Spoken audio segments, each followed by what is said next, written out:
today, basically, Catherine will presentation or talk, I just say that, and then she will take questions. That's the format of today. And I thought before I hand over to Catherine, just talk about a few of these statistics, the fact that we're discussing earlier, we said earlier, Shirley, the fact that this isn't actually well known. Nationally, 2 women a week are murdered. This is according to a report in 2000, and at least 750,000 children in England and Wales are living with domestic abuse, according to a report by the Scottish Government in 2008.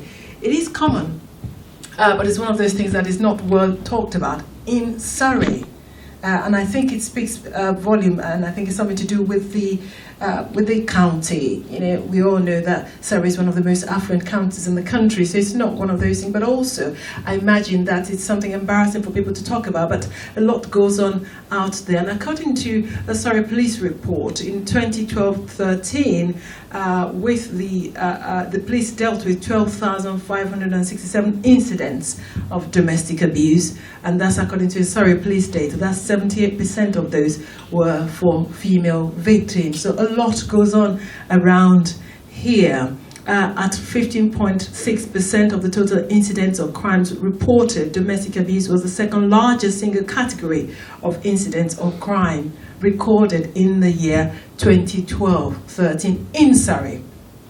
In Surrey. So I think I was saying earlier to you, I said that we just need to keep talking about this, because it's one of those things that if no one raises, people are not talking about it enough, then nothing will happen really. But the more we put the pressure on, we can gain grounds.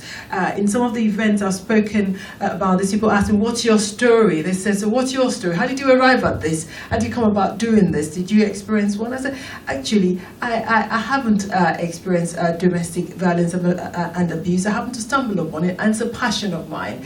And with Ladies Forum, I say, one of the things I enjoy and I love about this is the fact that unlike the practitioners, we don't pass people on. We hold their hands until they get to the other side, and that's where I get my fulfillment and joy. When the people come to us, they're low in self-esteem, they're discouraged and not very happy, and a lot of things goes on. And what we do is through counselling, through whatever support that is needed. In some cases, there are children involved that we need to stabilise the home front, get childcare, help to relocate, and whatever is needed, we stand by them, we stick by them, and we do the job. And we stick with them for as long as it takes to get them to the other side. And that's where I get my fulfillment. That's where I get my joy. And people say, why do you do this? Who funds you? Someone said to me the other day. I said, no one. Why don't you get, why are you spending your money on this? Why don't you get funding? Well, I didn't want to. Well, at first, actually, when someone first told me this, I think last year, I said, I can get funding for it? Oh, I didn't know. Well, I enjoy it anyway. So that's where my funding comes anyway. And some people keep saying to me, well, just stop spending your money on this. Go and do something else. No, I said, that's this. We can't. I mean, you don't choose the generation in which you were born, and you certainly don't choose the circumstances around you. I happen to be in this generation, and it's something I'm passionate about. I've got 3 daughters, but yeah, I think it's something that must be stopped. It's something that cannot continue. And I think, however little I can chip in while I'm still around, every single minute counts to do something about it, to push the battle, I see, to the enemy's gate. And let's push this back. Let's gain more ground, however little. That's where I'm coming from. 29% of the incidents reported to Surrey Police were for repeat victims. And the significant amount of the abuse, it remains hidden, actually, because people are not talking about it. I think we were talking about that, Sheila, earlier, that nobody talks about this.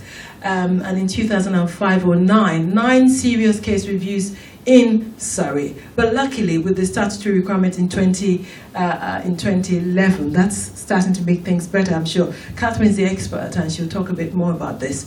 And on average, 30 men per year in England and Wales are killed by their partner or ex-partner.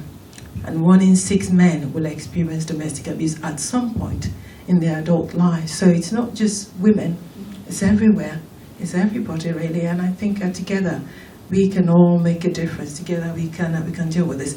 I shouldn't talk now anymore. I'll introduce a wonderful speaker who is Catherine, who we're fortunate to have her with us. She's a fully qualified family law solicitor and former partner of a law firm in Guildford. She founded the law firm Sanctuary Solicitors, especially domestic abuse practice in 2011. She actively campaigned to raise awareness of domestic abuse and the fact that it affects people of all sexes, races, social classes and sexual orientation. And I say she's one of the people I'm pleased and I feel privileged to be in the same generation with and to have met her. She runs the Freedom Program. I'm sure she'll be talking to you about that in a little while, and it's designed for people who are victims of domestic abuse and has a very high success rate in supporting women in that situation. She also supports male victims of domestic abuse, and she's done a lot of work with the Mankind Initiative, which is a national charity. Please welcome with me, Catherine Randy.